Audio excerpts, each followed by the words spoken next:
Hey, welcome to the Razzle Dazzle Show, a podcast where we talk about our favorite video games and all things pop culture with an emphasis on our favorites. We're your hosts, Jared, Mauro, and Chaz. That was loud. Hi. Hi, I'm the problem child, apparently. And this is Delta episode number 56 for the month of October. Happy spooky season, everybody. If this is your first Delta series episode, this is basically a series of episodes where we take the time to catch up with each other about what's been going on in the past month in our own lives and also in the world of pop culture. Please let us know what you think about this episode somewhere on the internet. Be sure to follow us on our socials and subscribe to our YouTube channel. Links to them are down below. And with all that being said, it's Razzle Dazzle time. Happy spoopy season, everybody. How are we today? Yeah. Oh, no, don't do that. I'm scared. My bad. Don't do that. I'm quivering.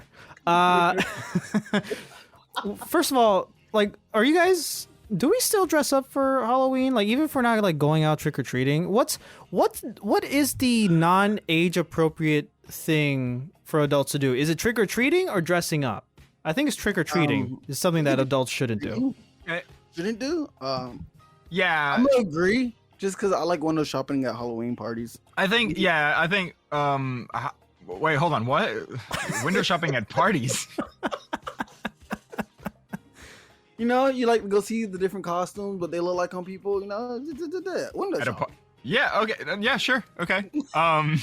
No, I think the non-age appropriate thing for adults to do is go trick-or-treating, but adults still dress up. I mean, you dress up for work or for Halloween parties. Dress up for work. There is a late caveat to not going trick-or-treating, right? If you're a young enough adult and you're charming and or funny, you can get away with it. So we can't. Okay, hear me out. I think this is where I would go trick-or-treating, but I don't eat candy, so this rule will obviously not. You don't eat candy? No, I do not eat candy. We move on from that in a little second. But I will go trick-or-treating, right? And I think... okay. Me personally... I'm going to let you finish, Chaz. I'm so sorry. Okay. I'm going to let you finish, but we need to come back to that, okay? Yeah, by all means. Well, our one-track minds that lead somewhere else eventually. We will trick-or-treat, or I would love to go trick-or-treating, but I want trick-or-treat for the candy, because it's called trick or treat. Right? I don't want a treat, so I'm going to trick the person opening their door. I'm absolutely going to do anything heinous to scare them at the front door, including hanging upside down from their porch. Menace. You're an actual menace. Or let you be the one person with a lot of decorations in your yard. I'm going to become one of your decorations. And I'm going to doorbell. Just take them. I'm going to just keep doing it until you're watching, and then it's gonna spook you when you realize one of your decorations in the yard just moved. Just take all the decorations down, and then knock on their door, and they're like, "Happy Halloween." Or I wouldn't say that. I'm looking clean around. up for them. They left the skeleton on the left side of the yard, and yet the blow up is now in the backyard. That's simple. Don't leave a gate unlocked. I'm messing with your entire yard. Trick or treat. Knock on the door. They open. And you just pull a gun on them. That's a different type of treat. Oh my god, that escalated. Look, giving my computer flashbacks. Okay. Chaz, Yes. Go ahead. Well, I'm not calling you a liar. I'm okay. Having a difficult time to call me believing. Liar. Wow. You don't eat candy. What do you mean? Remind me to never share a room with you again. Oh my God. Do you not eat? Jared, what candy do you not eat? The hotel trip sucked. It absolutely sucked. You can't retroactively. I couldn't sleep. You cannot retroactively. You slept like a baby. I saw you. I couldn't sleep at all. Retroactively retcon your guys' trip from a year ago. Yeah, you can't do that. You can't do that. Oh, my what bad. do you mean? So what candy don't you eat? All of them. You don't eat chocolate? How dare I not eat the same thing that's the color of me? I don't know what's wrong. Shut up. Shut the fuck up and die. Jump in front of a bus, bro. You don't eat chocolate. You don't eat... Oh my God. I will only jump in front of the bus if the computer goes first. That's all I ask. Okay. Yeah, sure. I'll make sure your computer gets hit first. All right. Thank you. Jared, I can't believe that you're not shocked by this. This man loves to eat. I know. I am shocked. Okay. I want to make sure that I'm not overreacting here, dude. No, you're not overreacting. It's just some of us are hiding it better than others. You're definitely overreacting. No, I mean we established that he's a picky eater. but I didn't know it went to like sugar. What do So okay, so no Skittles, no sour candy, no like gummy worms, nothing. You don't eat sweet like candy, like So what it you sounds don't like eat- is you're you looking don't at eat me and rubber saying that all plastic the with sugar. capacity I have to not have sweets. You already telling me? Where did this start? All right, What let me- happened let me- to you? Let me take you back to the beginning of time, right? When there's Adam and Eve and a rock, right? No, get out of here. Get out of here. and a rock, A rock. There was not a an rock. apple. Not an apple, a rock. A rock. It's a Yeah, rock. Believe it or not, Adam saved that rock later because he knew his son Cain would need it. Topical. No, the Rock makes sense. Look, I believe the Rock. I believe the Rock. If I'm Adam, Dwayne right, Johnson? I'm walking around. Dwayne Garden Johnson of Eden, is Black Adam. He was and Black I get Adam. told, "Hey, man, you can't eat this rock." Normally, I wouldn't want to eat the rock, but I mean, like, well, why can't I? You know, specifically this rock, I can't eat it. If Why? it can't grant life, it can take life. What?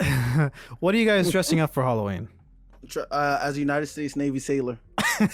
That's not. Very scary. Very scary. Oh, Horrific. it's quite scary. Yeah, it's called. We're not gonna get into politics. I work on Halloween. Yeah. Yeah. Most people do. We're gonna leave Most it at people that. do. I work this Halloween. Yeah, it's this Friday. Mauro? I'm a witch. I'm gonna do I have this like little witch costume. And I get to wear the hat. It's Not fun. not a You're wizard? warlock. Oh, You're- warlock. No, the warlock is a different costume. I got the witch one so that I could slay. Excuse me. It's okay. Like I didn't know this if you were, but like, do know witch is female, correct? You don't eat candy, Chaz. Shut up. Once again, I have I'm nothing gonna be a wrong with witch for that. Halloween, bro. I'm a boy witch. Cool. I understand. Move on. Jared, what are you gonna be for Halloween? My go-tos is usually Ben 10 because I had the jacket in my Omnitrixes and it's just like jeans and a black shirt, so like that's easy. Very easy. I love costumes that are easy like that. Last minute, if you need it. That or Star. It really depends on what jacket I want to wear that day.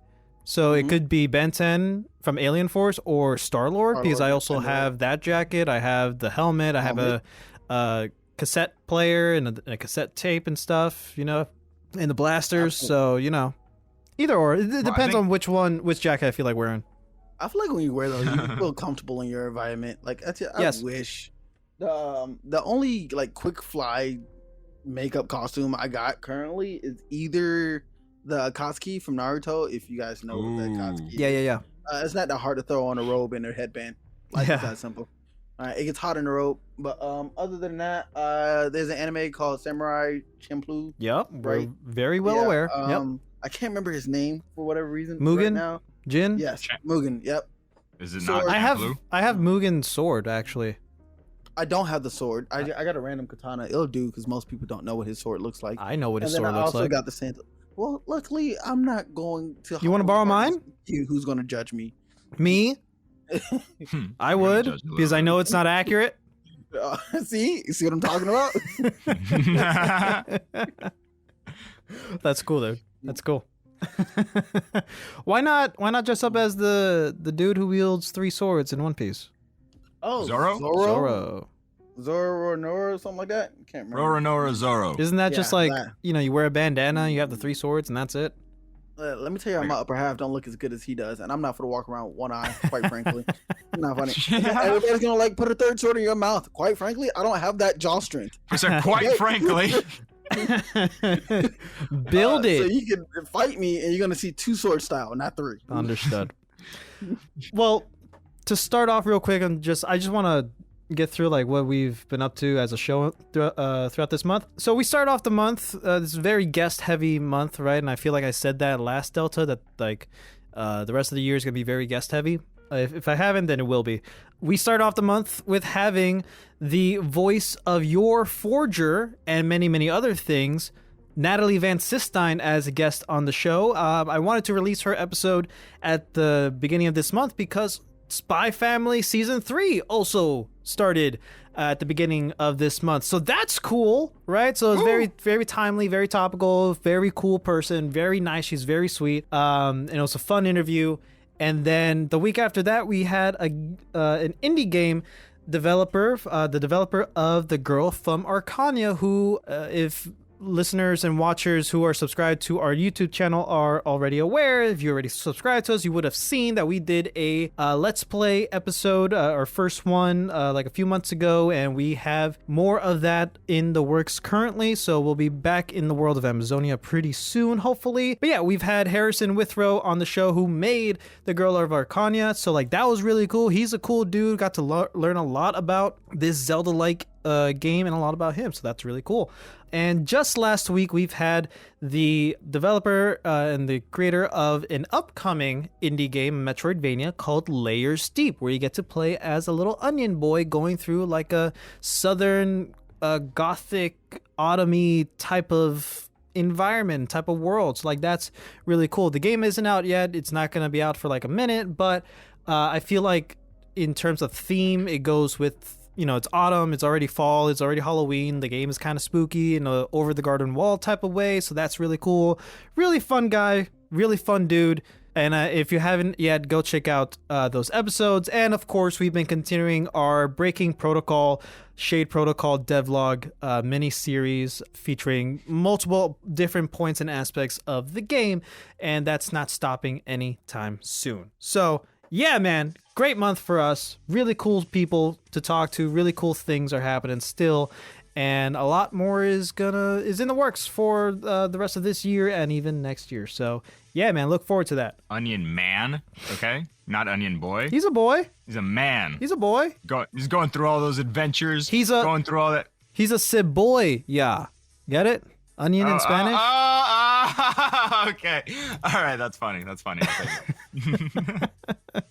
I hate puns, but that's good. Chaz, have you started watching Spy Family season 3 yet? I have not even finished season 2. Don't be ashamed of me. I'm Dude. so sorry. Like, No, it's fine. I'm waiting for like all the episodes to come out so I can just binge it. So yeah, man, I get it. I mean, I've seen season 1 and 2. I'm talking about season 3, but yeah, man, I'm excited. I don't blame you for being excited. It is an absolutely amazing show from what I've seen, obviously. Yeah, man. And like, don't get me wrong, I have social media, like everybody else has social media. So it spoils a little bit, but like, luckily for me, spoils do not bother me. Spoiler free has been on my end, so I'm happy with that. So a lot of things have happened, like for me, in the month. Like it's been pretty busy. The coolest thing is Daredevil came out on Marvel Rivals, and I have been playing him nonstop. Like, he is my main now. I'm putting Cloak and Dagger as secondary. Daredevil is my primary now. And honestly, I've been kind of killing it. Not to like brag or anything, but like since he came out, and I've shown at least Mauro like the proof, I've been doing pretty well consistently with my matches on Daredevil. Like a good kill death ratio, you know? Yeah, you do not need to like be like, oh, like no need to brag. There's no bragging here. This guy, less than 24 hours after the character came out, his KD was already insane. And then within the same weekend that, you know, that character came out, I went over there, visited Jared, came back home. He sent me a screenshot of his KD, 27 kills, 5 deaths. Yeah.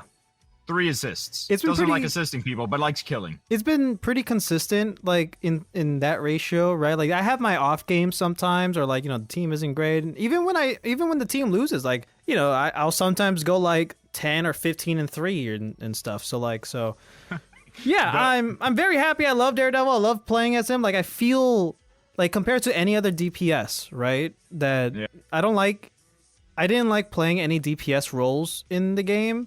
Up until Daredevil, and the ones I would play is like Star-Lord and Magic, just because I like those characters. But like I never felt like I was using them properly, I think. But I feel like I have a stronger connection with Daredevil, and he's my favorite superhero, so maybe that helps. So very happy with it. Very happy with it. I'm happy for you. I'm happy that like this is something you. Honestly, I wish I could reach that level of nirvana, because the day, this is for the viewers, the day, or listeners, I guess, the day that it came out, Friday, October 10th at 8:29 a.m. Jared sends to the chat, "I'm not seeking penance for what I've done. I'm asking for forgiveness for what I'm about to do," and then just sends at 8:30 a.m. on the dot a GIF of just Daredevil punching.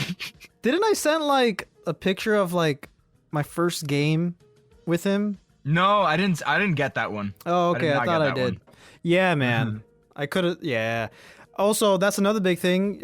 You came up and visited me for that weekend, that same weekend. So that was fun. Yeah. We did some cool stuff. We hit the town. We got to play a little bit of Rivals together. We did, yeah. How's your Magneto going?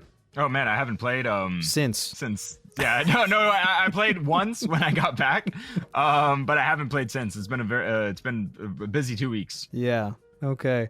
Before we move on, there's something that I wanted to ask or talk to you guys about, just because it's something that I thought about like one Saturday morning. I was thinking just on Saturday morning specifically, and you know, I remember it's weird. Okay, how do I start this? I'm already rambling. I was thinking of Saturday mornings. Language. Are we not gonna address that he said language? Sorry, it just slipped out. Were you there for a conversation earlier? No, he wasn't. Jared, you were talking. You were on the phone, and I asked Chaz, does he call it like cursing, swearing, or cussing? And he just, don't worry. I guess it's a bit now. Yeah, I mean, I know that's a reference to Ultron. I understood that reference. That's another Steve Rogers reference. Oh my God. Thank you, Cap. So, anyways, my God, ADHD, right? We're so Saturday mornings. Saturday mornings. I was thinking, you know, I think, you know, for whatever guest we were interviewing within like the month or whatever, like, because that happens often with us behind the scenes, that we always have a guest on, and you know, usually most often than not, these people are older than us by like, you know, 5-10 years, maybe even more. And you know, we asked them like questions about their early lives, you know, inspirations, like songs they used to listen to, you know, that were influential to them, or shows they would watch, or games they would play, right? And you know, I was kind of comparing that to how my childhood was, and I'm thinking, you know what, they like something that a lot of older people share is Saturday morning cartoons and stuff like that. You know, it's like getting up at 6 a.m. or whatever, and just like having the entire early morning to yourselves, watching the new like Voltron, the new Transformers, the new Ninja Turtles, He-Man, G.I. Joe, whatever.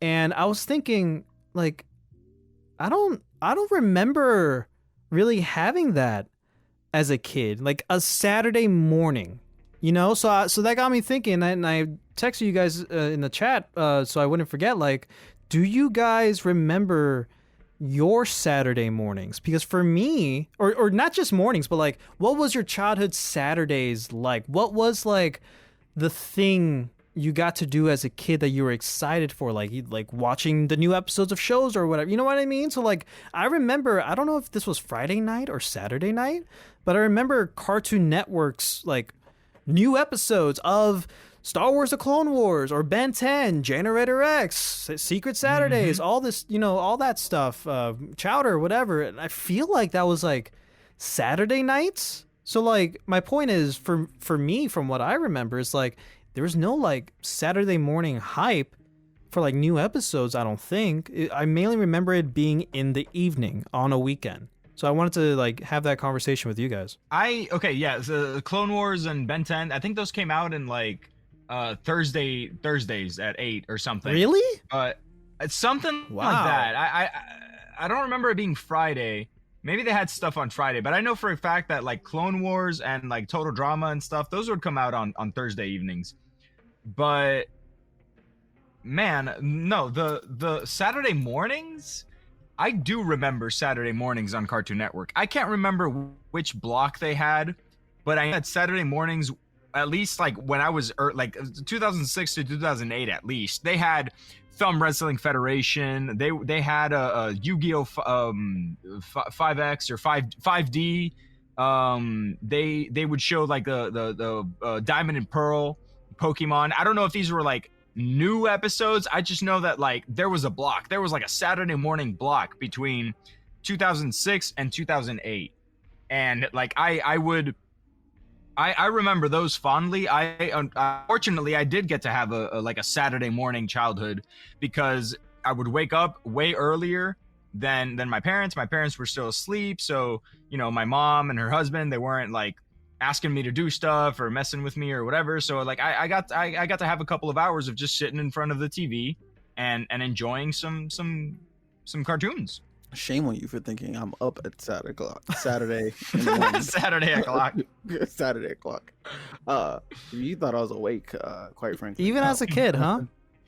What? What? Yes, as a kid, I was not up in the morning. And if I was, oh my God. Well, then I'm running from my mother That's because she fair. wants me to do schoolwork. So I chose to stay asleep, or I faked sleep long enough for her to wake me up at noon.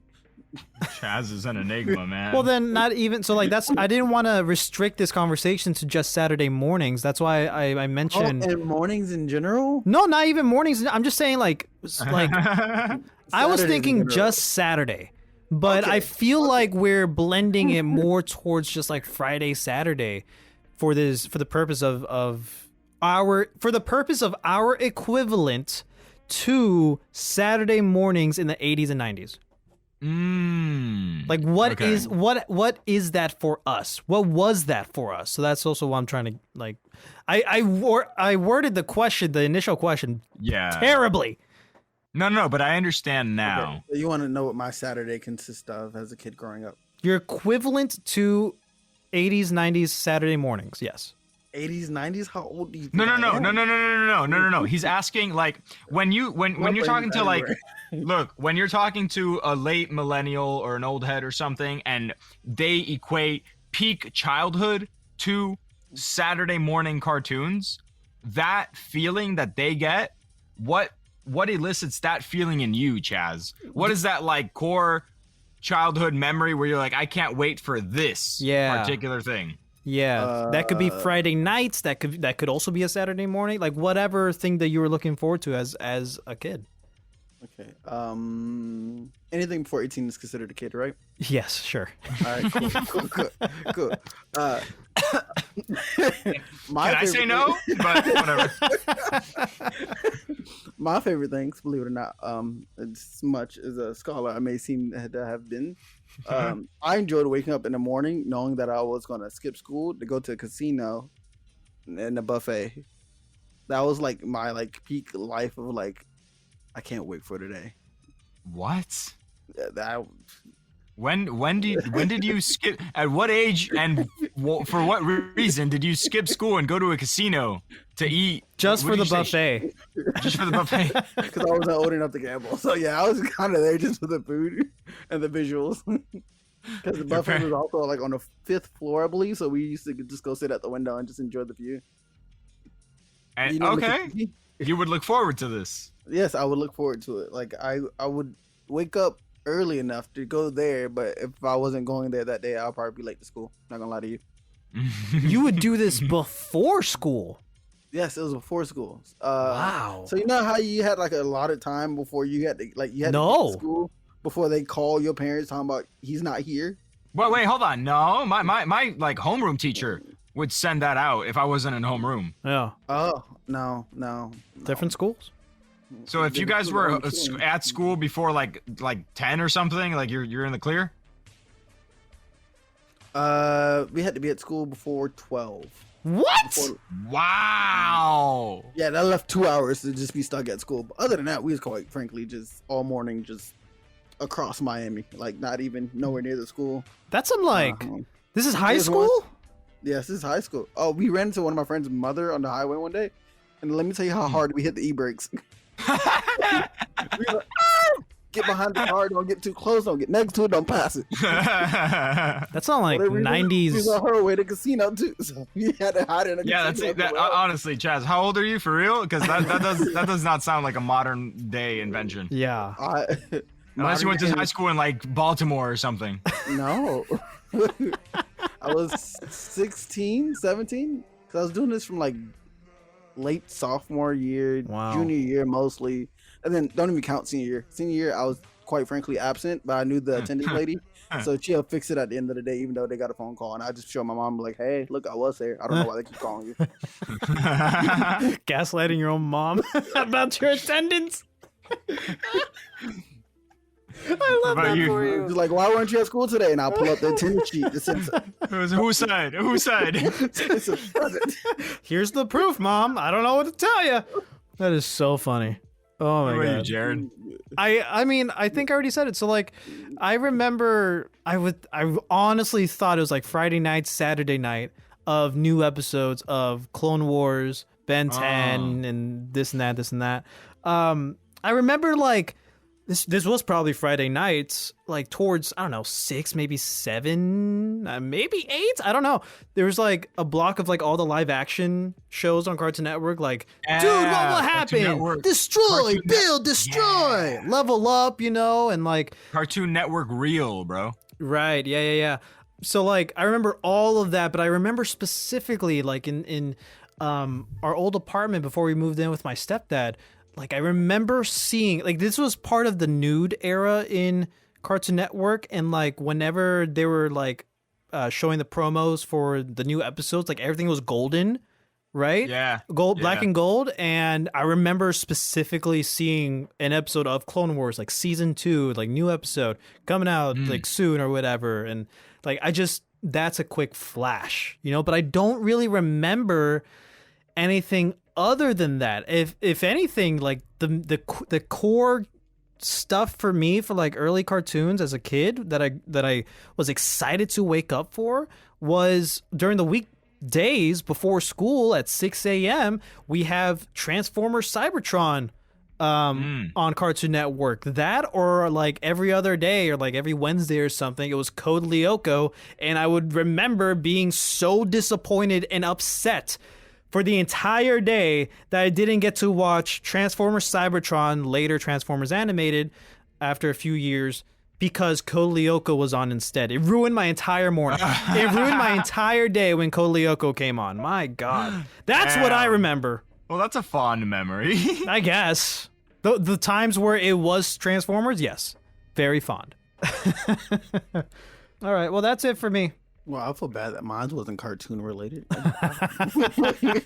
Yours was still fun, dude. What are you talking about? That was awesome. I'm not gonna say mine wasn't fun. Look, Chaz, yours was very in character. It was about eating. Yeah. I would say that I can't, like, what is the comparison I can give other than that? No, I mean, that's a good comparison. That's a it? good comparison. Yeah. How's your bad now?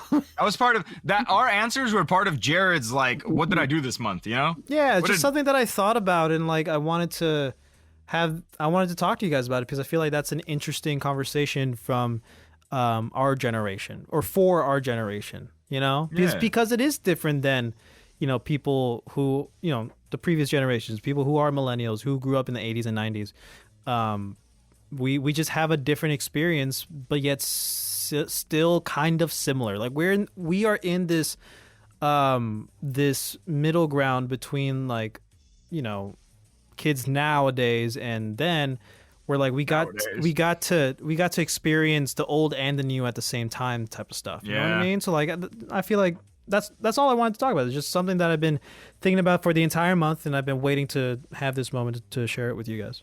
Well, my month has actually been pretty par for the course. I mean, you know, I went up to Fort Myers. I saw Jared. Hi, Jared. Hey. That was fun. Yeah, that was fun. My car, again, issues with the car. Funny issues, actually. The AC hasn't been working for a little bit. I think I already talked about that, but I tried to like fix it up with Freon, and that wasn't the case. So I guess I need to get it professionally looked. But I went to my cousin's baby shower, and I was coming back home, and it was around 1 a.m. and the check engine light came on. Nothing was open, so I'm like, fuck this. But I guess this is gonna be my Saturday morning. So I got home because, you know, this was Friday, or I guess Saturday at 1 a.m. I got home, I went to bed, I woke up the next day. I turned the car on to go take it to AutoZone to get it like looked at, just to get it read, and the check engine light didn't come on. And I drove over there and it still didn't come on, and they're like, hey, we can't do anything about it unless it comes on, so maybe drive around for a little bit and see.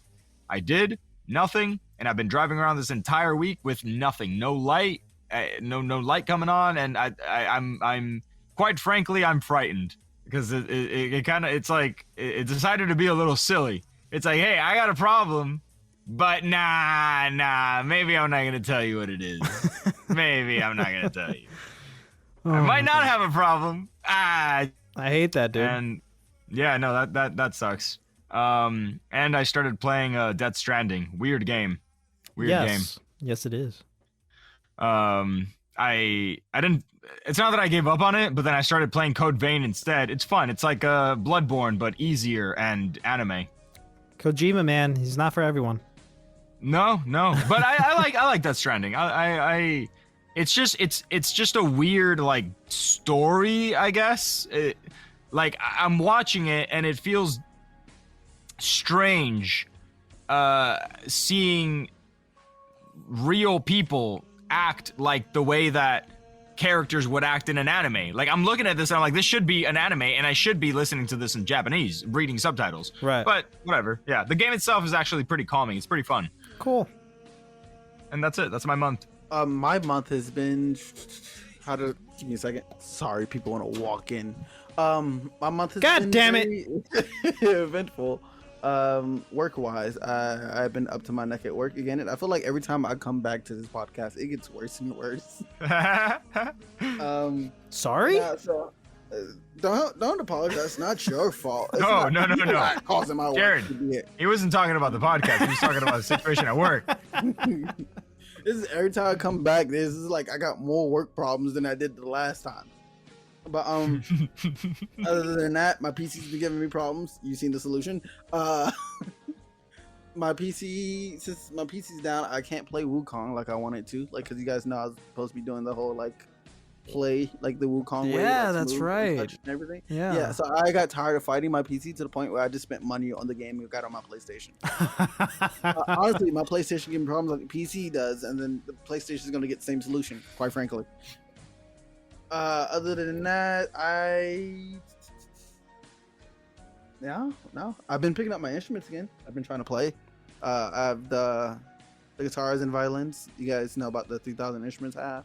Yeah. I want to play those again. So. I mean, it makes sense. If your PC's acting up, you got to do something else. Yeah. It's either that or I go spend about $1,000 on Magic, which I don't have. So. But yeah, that'll be pretty much it for my month. So what? I got great news. Yeah. I talked to my detailer. Okay. He said first slot he sees for Japan, he's putting me in it. Yo! Oh my God. So it's basically guaranteed that I get to go to Japan in April. Dude. I'm very, very excited. And I can leave this stressful job and go to a better one in my favorite country. Wow, man. That's incredible. Thank you. Holy shit. Congrats, man. Thank you. I know it hasn't happened yet, but like if it's like almost just about a for sure thing, dude. And the detailer is the one who makes my order. So if he says he's putting me in the first slot, then I consider it guaranteed. Right. Oh, man. Countdown till April, guys. Till your birth month. Holy shit. I miss you already. Yeah. Nobody said you guys can't visit. Oh my God. Us visit Japan? It's already hard enough for one of us to visit each other and we're in the same state, dude. That's already a mission. Hey, we got 3 years. 3 years to figure it out. I don't care if you guys come on the last month. We got 3 years to figure it out. So you guys will wait. So you'll be there for 3 years? Yes. Yeah. Wow. That's gonna change up this show quite a bit. I feel because time zones. The time zone. I don't think it'll change because you guys did like we're still on like my 12-hour work schedule. So like for right now I'm on days, but if I'm in Japan, this would technically be nights for me. So you get it? Sure. We'll figure it out. Yeah, whatever. I'm not even gonna. Yeah, not even gonna stress about it yet until we get there. So there's a good chance that we'll be recording April's Delta very early in the month before he moves, so he can have time to concentrate on that. Anyways, that's great, Chaz. I'm happy for you. Thank you very much. And once again, I still hope to see you guys there, even if it requires my assistance. Nah, we'll see each other. We'll see each other there. We'll have a little Japan trip. We got 3 years to plan for it and, all that good stuff. Previously on The Delta Quest. Our heroes, Pike, Urzak, Ruby, and Zambo, still trying to figure out what a sleep schedule is, play a fun game of cards and go toe-to-toe with a devil in the woods. Defeating him with almost annoying persistence, the party finally arrived at the gates of Secomber Keep, carrying the fallen Sir Cauldron.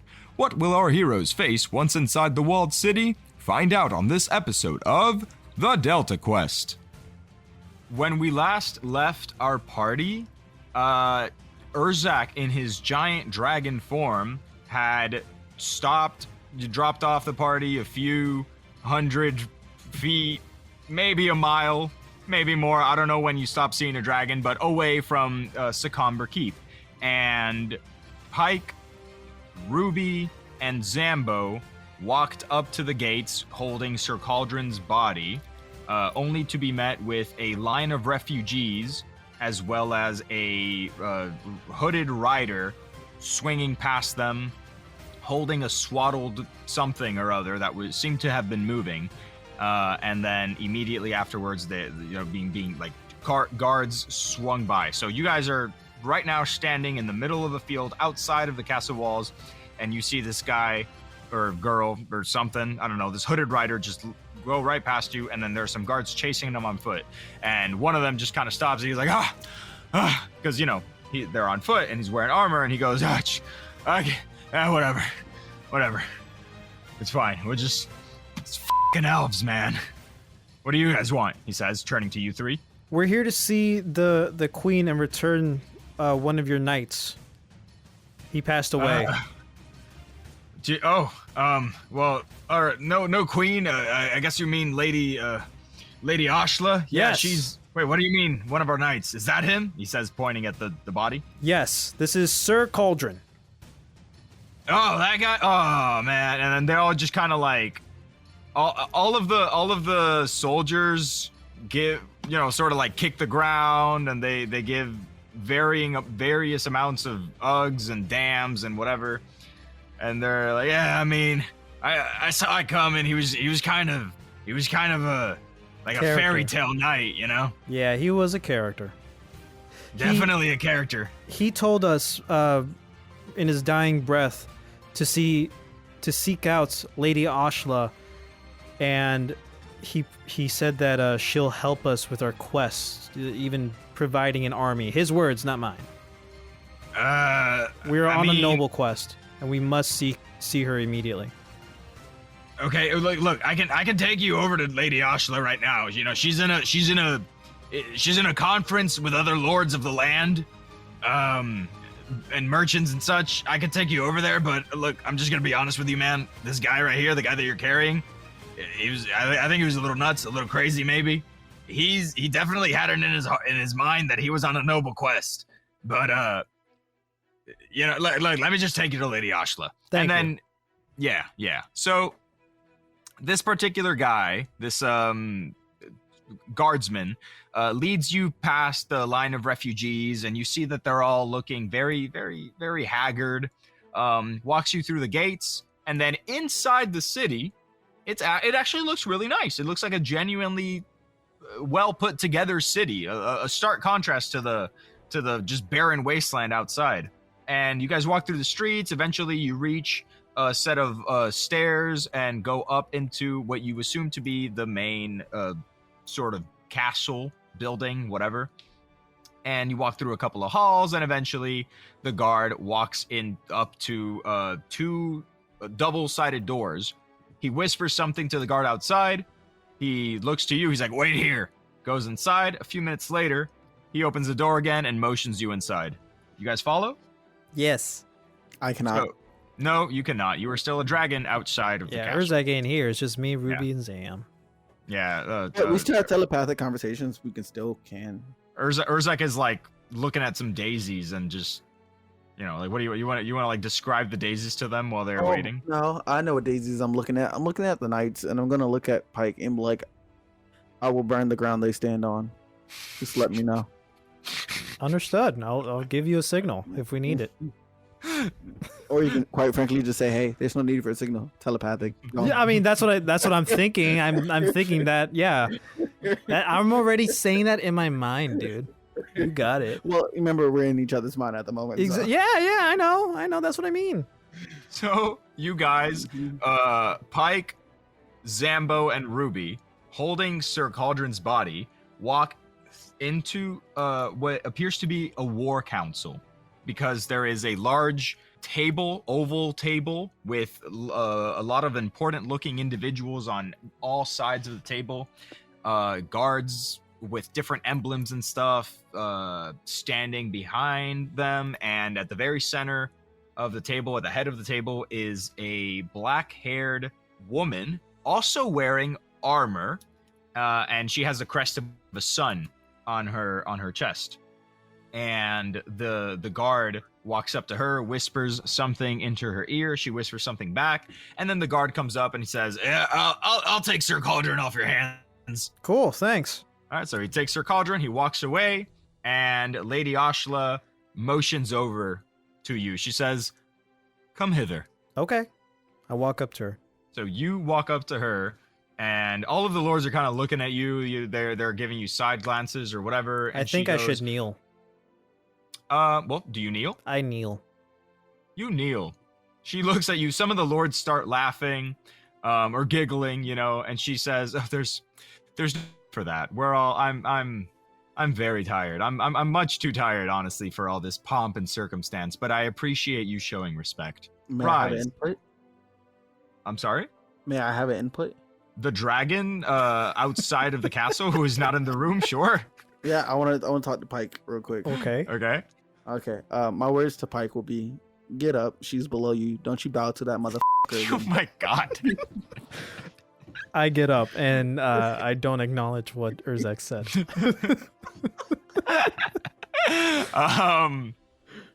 So Lady Ashla says, you are welcome in my court. I apologize for the state of affairs. It's just that we have been having some issues with some guerrilla fighters outside in the forests. I'd like to thank you for bringing the body of our dearly beloved and dearly missed, she says, rolling her eyes, Sir Cauldron. Ask anything of me, and if it is within my power, I shall grant it. Okay, well, I served with Sir Cauldron on a quest to defeat an evil lich, and that's kind of what my party and that's our whole endgame quest as well. So when the lich, sadly, I roll my eyes too, ended Sir Cauldron's life, in his dying words, he said that we should seek you out and ask for assistance. He said an army, his words, in assistance to help defeat this lich. And I'm so sorry to hear about guerrilla fighters. Guerrillas are extremely difficult beasts to fight. I hear that even one gorilla can knock out 100 men. One of the lords raises his hand. He's like, I beg to differ.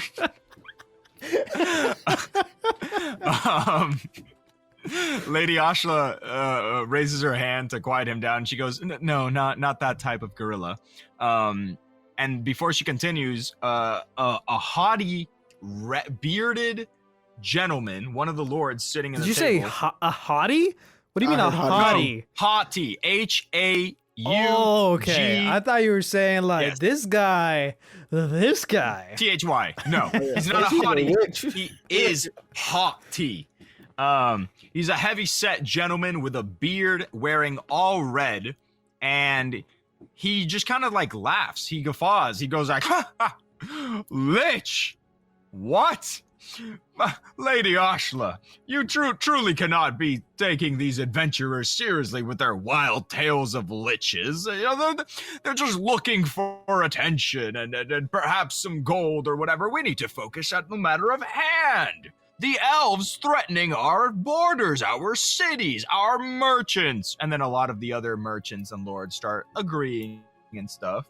You said Lady elves? Ashla, I'm an elf.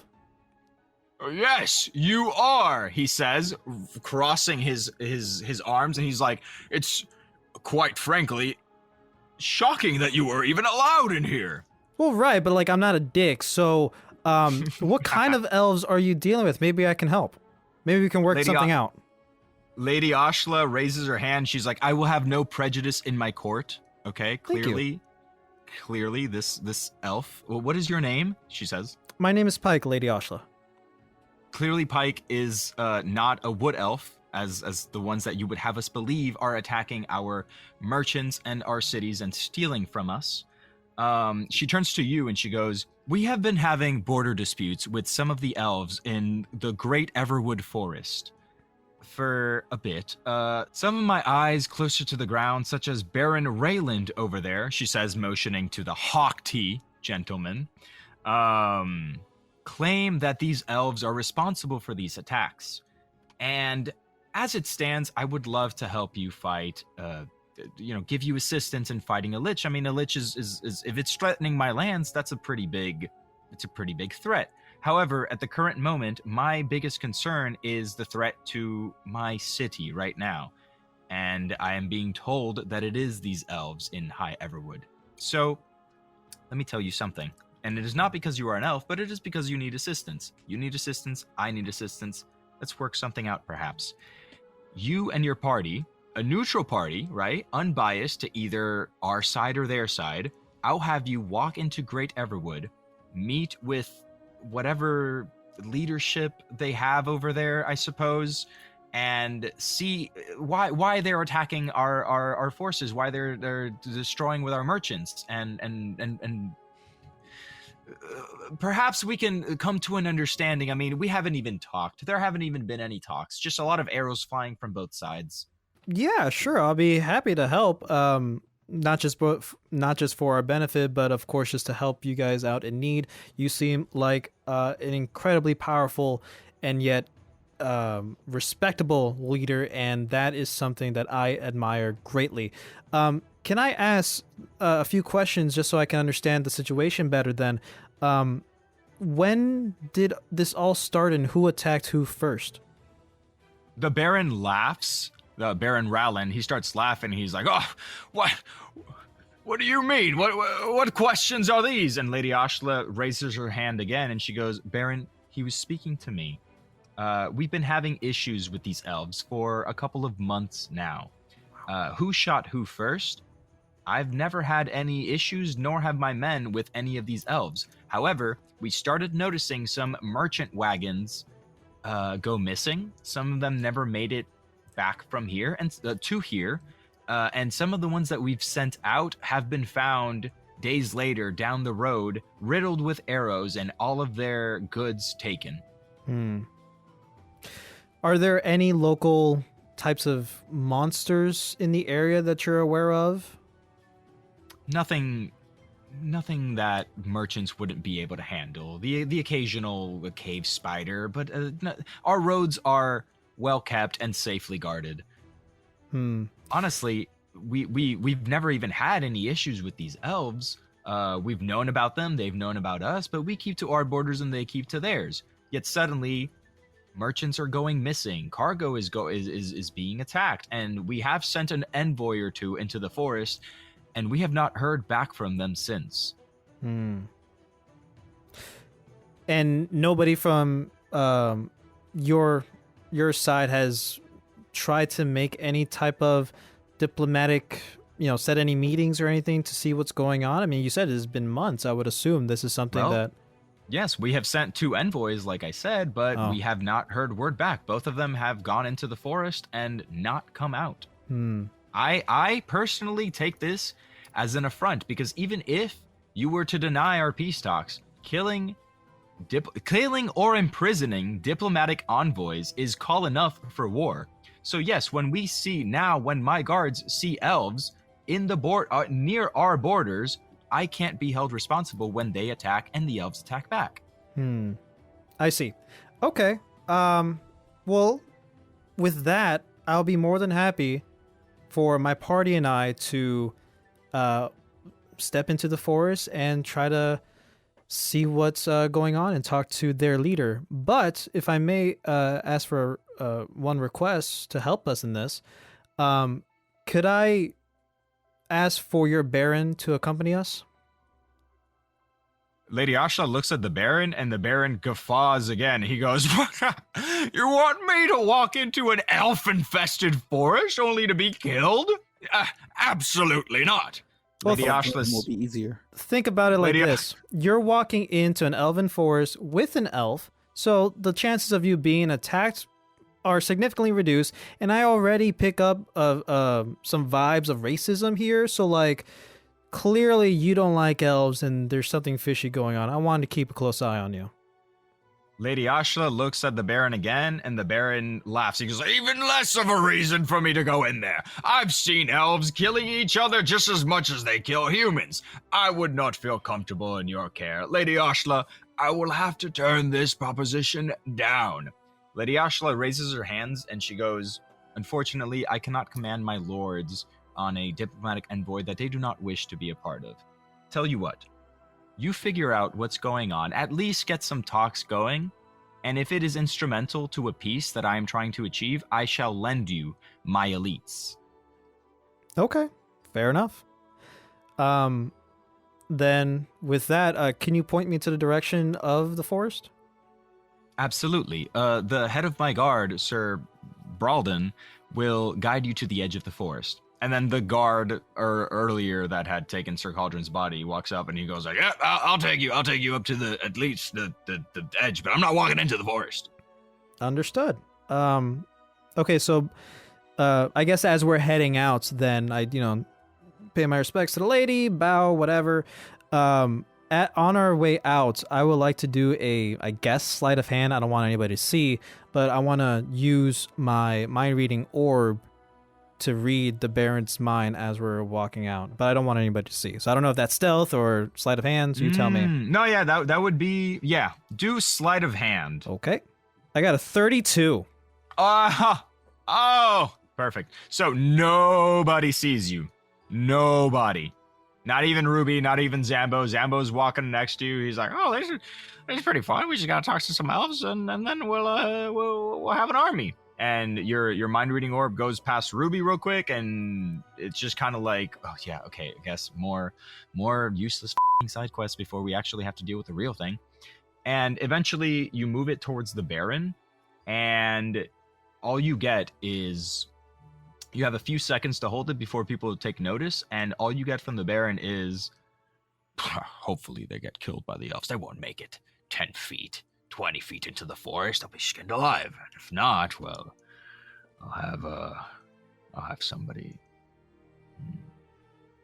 Hold on. And then he stops thinking and motions to his guard, and his guard leans over and he whispers something that you can't listen, because when they're talking, the brain reading orb gets distracted. Got it.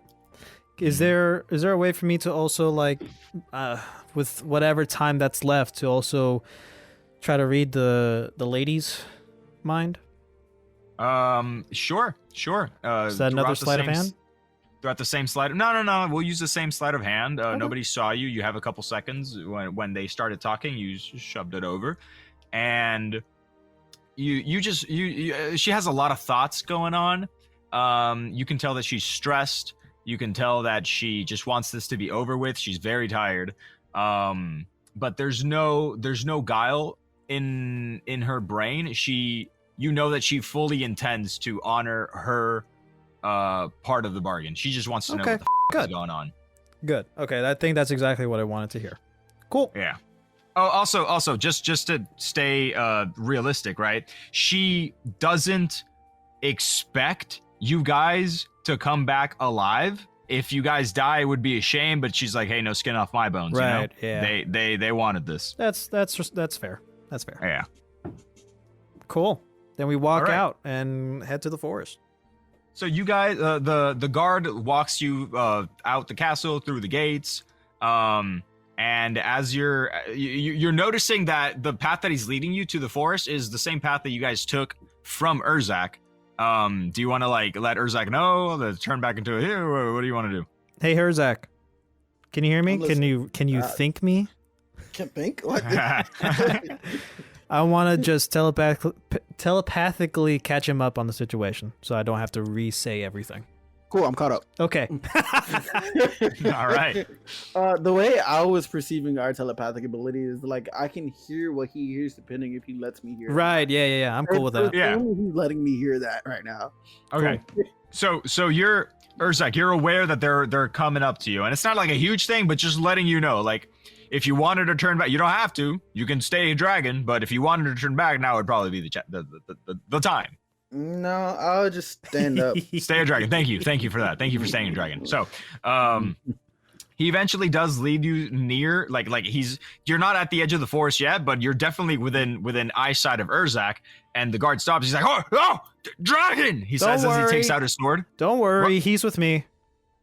What? Yeah. He points to the dragon. He's like, the dragon? Yep. I'm He an looks elf, at the remember? Magic and all that stuff. I don't. My mother was half elf. What are you talking? That doesn't mean. So you're that's a quarter dragon. elf? I'm a quarter elf. Yes. Dude, that's cool, man. Well, I mean, yeah. I what guess part? I haven't really caught up on my culture. I guess. Yeah, I don't know. It's a little embarrassing for me. I never really felt in touch with nature or any of that. Dude. That's a fucking dragon, dude. Yeah, don't worry about it. You're a quarter elf. You're totally fine. Listen, if you just put some time into like researching your heritage and your culture, you're gonna find some really cool stuff. And in the food, dude, let me tell you, don't even worry about the dragon. I think after you show us where to go, look up some recipes. Like, honestly, try that out. It'll like make you feel more in touch with yourself, dude. I mean, okay, all right. I'll do that. Okay, sure. And then he cautiously keeps walking up, and he looks up at Urzak. Urzak? I'm gonna just look down at him. He's like, okay, and then he keeps walking. Now he's walking a little slower, looking back every now and again, but eventually you guys make it to the edge of the forest, and he's like, all right, well, I won't take another step, but that's the forest. All power to you, I guess. So And just Ruby, go straight or like follow the path? What do we do? well, I've never really been inside the forest. I assume, look, this is an elven forest. Like, these are wood elves. They're not like you. You know, you seem like a city elf. These guys, they know you're in the forest before you're even in the forest. You know, Okay. like they'll take you where they want you to go if they don't kill you on sight. But I mean, you have a dragon, so I don't know. I don't even know. Dude, I just woke up this morning thinking it was gonna be a normal day. All right, man. Well, what was your name? What was your name again? Sir Baldrin. Pike. Yes. Tell Sir Baldwin to push forward. He's taking us all the way. I don't want to force him. tell Besides, him. Lady Asha said, like, you know, No, she'll Just tell him. Just tell him that I said it. Okay. Sir Baldrin, first of all, thank you for showing us the path, and two, my dragon friend here would like for you to like come with us. The what? I mean, you don't have to. I'm not gonna force you, okay? I know Lady Asha said, like, you know, you'll just show us and stuff, but He looks up at the dragon. I will bend down. I will lower my head, and like my snout is like not even 3 feet away from him, and I would just puff. Ruby Whoa. Ruby leans in and whispers into Sir Baldrin's ear, and she goes, "Yeah, he'll eat you." Ruby, stop. Sir Baldrin, I promise. I know you don't have to get involved, but maybe it's a good idea to have a type of representative accompanied by a convoy of completely neutral people in case we see a leader, right? In case we meet their leader, we have these talks. We have a witness from Lady Ashla's service to also be there and be presented as well. Does that make sense? I'm just saying, it's up to you. Okay. All right. Okay. Can you at least say that, like, the dragon, like, if the elves come and start trying to attack us, will the dragon be on my side? Yes, he will be on your side, and I glare at Urzak while I say that. When you say that, Oh, go ahead. Ruby leans in and she whispers in his ear. She's like, "No." Can I invite Ruby to the link real quick? I don't know. Can you? I want to make it weird for Ruby real quick. Go ahead. All right, cool. I'm invite her to the link real quick. Just like I'm gonna just say it to her, then she's blocked off again. I'm just like, good girl, and then go right back, just to piss her off. Ruby, just a full cinder. Ruby just her eyes go wide, and she's like, no, she's saying this. She's like, no, you, let me back in. Let me. You know what? I don't even need to be let back in. I know you can understand me. I know you're listening to what I'm saying.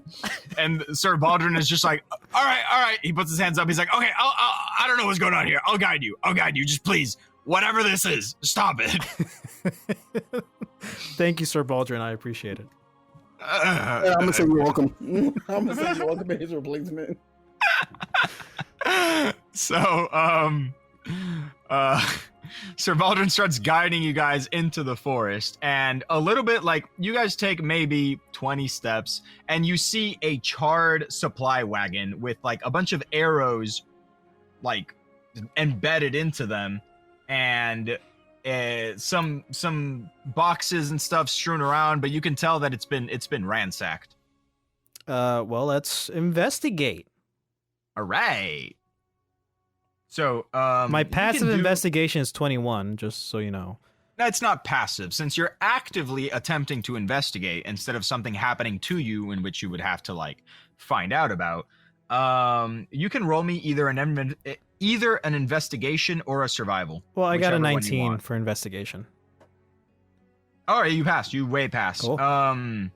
What are you investigating exactly? So you said a charred wagon, right? Yes. So what do you mean by charred? Like fire? Yes, it has been burnt. It has been, the wood is, some of it has fallen off, but it's like black. It's got soot on it. Like it's been burnt. You didn't even need the investigation for that one. You can tell it's been burnt. Right. Okay. So obviously, right off the bat, wood elves with fire, that doesn't make any sense. And I say that out loud. I want to look like around in the ground, like around if there's like any footprints, scales, hair, like anything, teeth. You know what I mean? Well, you see a lot of footprints. They're definitely just scattered around. You can't, it doesn't look like they came from one particular way. There's just a lot of footprints on top of each other. However, with your 19 in investigation, you notice something odd. You notice that the arrows that are poking out of the supply wagon are not burnt. Yeah, that's what I figured. They're not fire arrows for sure. No, so it almost seems like the wagon was burnt first, and then the arrows were shot into it, or maybe even placed. Yeah. Right. Is there like any type of I don't know, cargo items, like anything else to see, like what used to be in this wagon? There's a box with some broken vials and some hay, stuff like that. Just, there's not a lot. I mean, it's been ransacked. Whatever was in there was taken. Right. Okay. No signs of leftover clothing, like a shoe or a sock or nothing? You don't notice any clothing, which is weird. If there was a person riding on the wagon while it was caught on fire or shot at, I mean, you perhaps would notice some blood or something, but there's actually no clothing, no charred remains of clothing at all. It's almost as if there was nobody on the cart when it was burnt. Right. Yeah, and that's kind of what I was thinking. And since there's nothing around, then there's no body, there's no blood stains on the ground. You were looking at the ground, looking trying to search for the footprints and stuff, but you also notice that the trail that the wagon took seemed a little bit more deliberate. A wagon that was set upon by fire arrows on the road might have swerved off the road, might have left deeper tracks, messier tracks, but it did not seem that way. And you definitely didn't see any veering off the road stuff, no dead horses, nothing like that. So is there a trail to follow from the wagon? There isn't. You can assume that the wagon was brought over here Got it. instead of it veering off the road. Got it. Yeah. Okay. Makes sense. Kind of expected. Yeah. Then I'm gonna share my findings telepathically with Urzak, so he knows, and then I just tell Sir Baldrin, see, all this doesn't look right. This seems like a setup, just so you know, okay? And then I proceed to tell him why I think that, all the things that we just talked about, so he sees where I'm coming from, and then I say, all right, now let's continue. Okay, so you guys, Sir Baldrin kind of sort of understands what you're saying, and he gives you a little pushback, but at the end he's just like, well, maybe the elves was I don't know. I don't know what elves do. I mean, I wasn't even certain they even cared about our merchants. I mean, they've never done this before. Exactly. They never done this before, so why would they do it now? Well, maybe they're just mad. I mean, the elves. Well, no offense. I mean, just wood elves. He's like struggling to come up with a reason. You could tell that maybe he has some like baseless biases. Sure. Maybe drilled into him. Sure, right. But like, wouldn't elves? Oh my God, that's a hard thing to say. Be more of the peaceful variety. They're more in tune with nature. You know what I mean? So this doesn't match their personality, anyways. So that's why I'm saying things are off here, man. And Ruby chimes in. She's like, "Look, it's not like this fucking idiot can tell the difference between one elf or the other. Okay, he probably thinks that you and I are the same elf." And he looks at her. He's like, "Well, you're an elf?" And she goes, "I'm a drow. Okay, all right, but yeah, sure, kind of. But yeah, so." You guys keep walking. You guys keep going further into the woods, and eventually an arrow falls directly in front of. Wait, who's? Oh yeah, Sir Baldrin. Sir Baldrin is walking. He's leading you guys through it, and an arrow is shot from somewhere up in the trees directly in front of, like an inch away from his toe, and he stops and he goes like, "Nah, they're here! I told you! Gee, they're not peaceful. They're attacking us already." Calm down. If they wanted to kill you, they would. This is a warning shot. He tries to run, but Ruby trips him. She goes, "Whoops."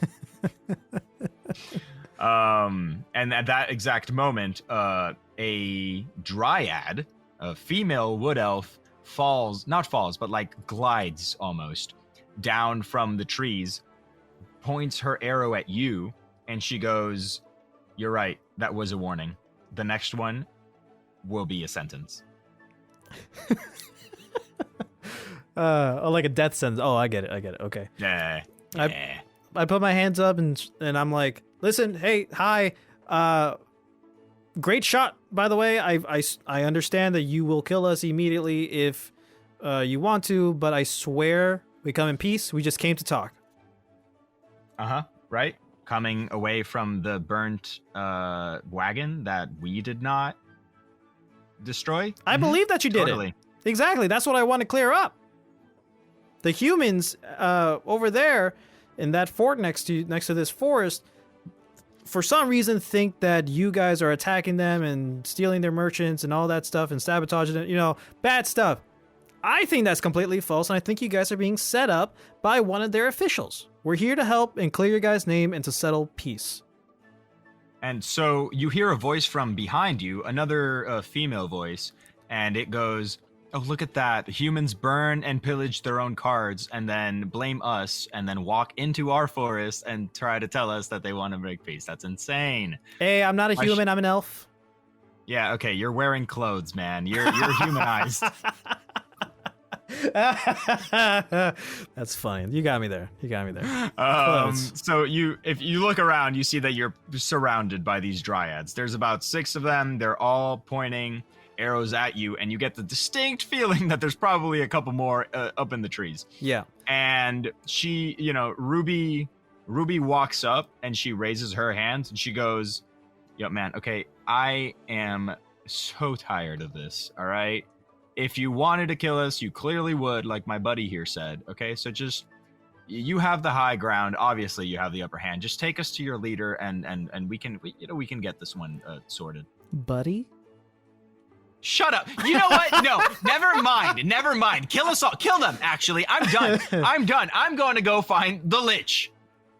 And the Dryads kind of look at each other, and Ruby does attempt to walk away, but one of them just puts an arrow directly into her face. Yeah. The Dryads look up to you, and they're like, yeah, and the dragon, you gotta go. You can't do that. You can't do that here. You can't be a dragon in here. I can't be a dragon in here. No, you can't be a dragon in here. You gotta leave. Oh, I'm not talking to them. No, they're just talking. They didn't hear you. They're just talking. Okay. You can't be a dragon. Okay. You gotta leave. I shake my head now. We're gonna kill you.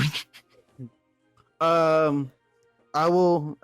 So I'm surrounded in trees, correct? I want to make sure I understand my environment correct. You are. Yes, you are. You can't really. I'm going to take a nail, like a nail off my paw, claw, whatever you want to call it, right? Rip it off. I'm going to push the tree over till it falls, right? Okay. And then I'm going to tap my chest with harder force, showing that it cannot be penetrated. So okay, give me a strength check or something for the tree. Okay, cool. For the tree? You said you're like pushing the tree, right? Okay, hold on. You gotta uproot it and shit, you know? I got it. Yeah, you're right. Let me go find the dragon. Because right now I'm looking at my character sheet. I need the dragon's character sheet. Look, before you put your claw up to the tree, and that same tree, you hear it speak. Obviously, the tree's not speaking, but you hear words coming from the tree, maybe up in the stop, and you hear a dryad go like, "No, don't do that! Don't touch that tree! That's my tree! You can't touch it!" And then all of the dryads start yelling at the same time, "Don't touch the tree! But you can be a dragon, but don't touch the tree!" Cool. I don't push the tree. The first dryad was like, "Okay, all right, we'll take you to our High Dreamweaver. We don't have leaders here. We have spiritual guidances." I love it. I'm in it.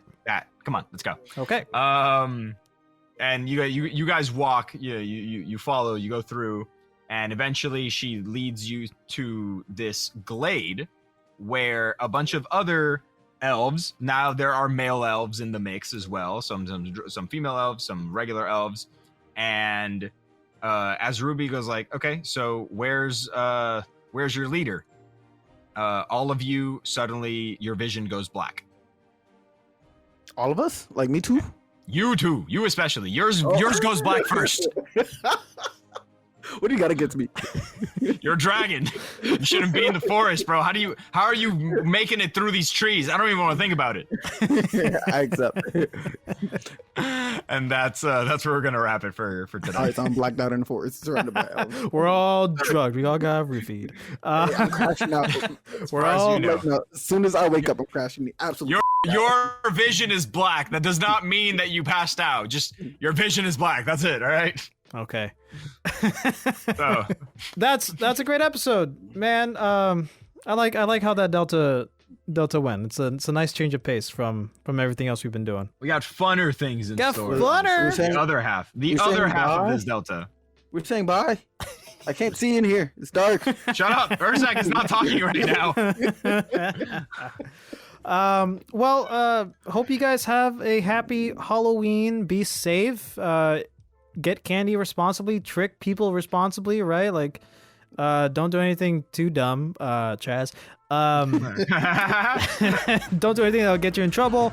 Eat some candy. Get a little bit fat, maybe, and play some scary games. I think I'm gonna play. What's the game called? I think Bloodstained. It's another Metroidvania game. Oh. So I've been looking forward to that. Maybe I'll play a little bit. We'll see how much I do within a week. But yeah, man. Happy Halloween. Happy Halloween. Happy Halloween. All right, that's all the time we have for today, guys. Thank you so much for joining us on another episode of the Razzle Dazzle Show. Be sure to let us know what you think about this episode somewhere on the internet, and be sure to follow us on our socials and subscribe to our YouTube channel. Links to them are down below. Be sure to rate us 5 stars and leave a comment down below. We'll catch you on the next one. Next time on The Razzle Dazzle Show. the moment I started playing and I started seeing like all of the memories in Breath of the Wild, and I started seeing like Zelda, she was afraid to let people down, and she was afraid of like not being able to awaken her powers to save everyone, and she was afraid of failing. And I see myself a lot in that, because I really like struggled when I was younger with like a lot of my schoolwork and a lot of like my written work, and I thought like I was just going to be like a massive failure, and like I wasn't going to be able to do anything like good in my life. And so when I saw that in Zelda as well, like she was afraid of letting people down, I just thought that is so me. And I just thought like, oh my god, I like, this is like, she sees me, I see her. It's so great. Gave me a bit of like comfort that like I was not the only person that thought this, even though like it is a fictional character. If Zelda like as a character is this, I'm like this, there's probably going to be other people out there who also feel like this. And so it gave me like a lot of comfort and someone to relate to as well. Tune in next week.